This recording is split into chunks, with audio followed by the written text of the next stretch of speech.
अस्सलाम वालेकुम 3 class. Welcome to Scholar Creativity High School. उम्मीद है आप सब खैरियत से होंगे। प्यारे बच्चों, आज हम उर्दू अदब का बाब नंबर 7 पढ़ेंगे, जिसका नाम है हम क्यों भूल जाते हैं। सबसे पहले हम इस सबक की पढ़ाई करेंगे और फिर इस सबक के तमाम मश्की सवालात करेंगे। तो प्यारे बच्चों, इसमें हिना अपनी अम्मी जान से कह रही हैं कि अम्मी जान, आज मैं स्कूल से घर आ रही थी तो मैंने सड़क पर एक कार और मोटरसाइकिल का हादसा देखा। जो शख्स बहुत ज़ख्मी था, इसके सर से खून बह रहा था। तो प्यारे बच्चों, क्या आप जानते हैं कि हादसा क्यों होते हैं? जी हाँ, अगर हम ट्रैफिक के कानून पर अमल ना करें तो हमें इन्हीं हादसात का सामना करना पड़ेगा। तो बच्चों, आपने देखा होगा कि सड़क पर ट्रैफिक की बत्तियां लगी होती हैं, जिनको ट्रैफिक के इशारे कहते हैं। ये बत्तियां लाल, पीली और सब्ज रंग की होती हैं, जो तेज़ रफ्तार गाड़ियों को रोकने और हादसा से बचने के लिए लगाई जाती हैं। प्यारे बच्चों, इस तस्वीर में देखें कि ये सफ़ेद और स्याह पट्टियाँ किस लिए होती हैं।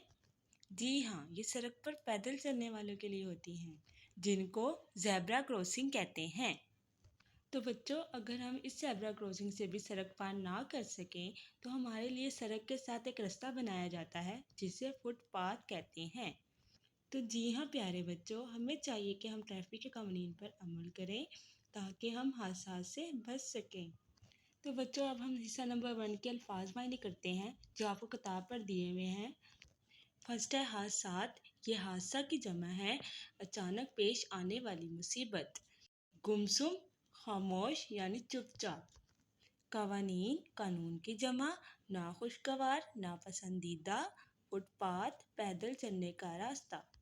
नेक्स्ट हिस्सा नंबर 3 है कॉलम अलिफ में दिए हुए अल्फाज को कॉलम बे से मिलाएं। पहला है रुक जाना, दूसरा है पैदल चलना, तीसरा है चल पड़ना, लास्ट है सड़क पैदल पार करना। हिस्सा नंबर 7 ये आपने बुक पर सॉल्व करना है। हिस्सा नंबर 4 है सवालात के जवाब दें। पहला सवाल है सुर्ख बत्ती जल रही हो तो हमें क्या करना चाहिए। जवाब है सुर्ख बत्ती जल रही हो तो हमें रुक जाना चाहिए। नेक्स्ट सवाल नंबर 2 है ज़ेब्रा क्रॉसिंग किसे कहते हैं। ये आपको पहले बताया गया है। जवाब है सड़क पर जो सफ़ेद और स्याह पट्टियाँ बनी हुई हैं, इन्हें ज़ेब्रा क्रॉसिंग कहते हैं। अगला सवाल है आपके ख्याल में तीनों बत्तियों में से ज़्यादा अहमियत किस बत्ती की है और क्यों। जवाब है मेरे ख्याल में सुर्ख बत्ती की अहमियत सबसे ज़्यादा है, क्योंकि सुर्ख बत्ती जलने से ट्रैफिक रुक जाती है और पैदल चलने वाले सड़क पार कर सकते हैं। लास्ट सवाल है सड़क पर पैदल चलते हुए कहाँ चलना चाहिए। जी क्लास, पैदल चलने वालों को फुटपाथ पर चलना चाहिए। हिस्सा नंबर 9 है मिसाल के मुताबिक फ़ेल माजी के जुमलों को फ़ेल हाल में तब्दील करें। पहला है लड़के फुटबॉल खेलते हैं, दूसरा है माली पौधों को पानी देता है, तीसरा है सारा तस्वीरें खींचती है, चौथा है हामिद किताबें खरीदता है, लास्ट पांचवा है लड़के सबक याद करते हैं। ये तमाम ऑब्जेक्टिव आपने बुक पर सॉल्व करके अच्छे से याद करनी है।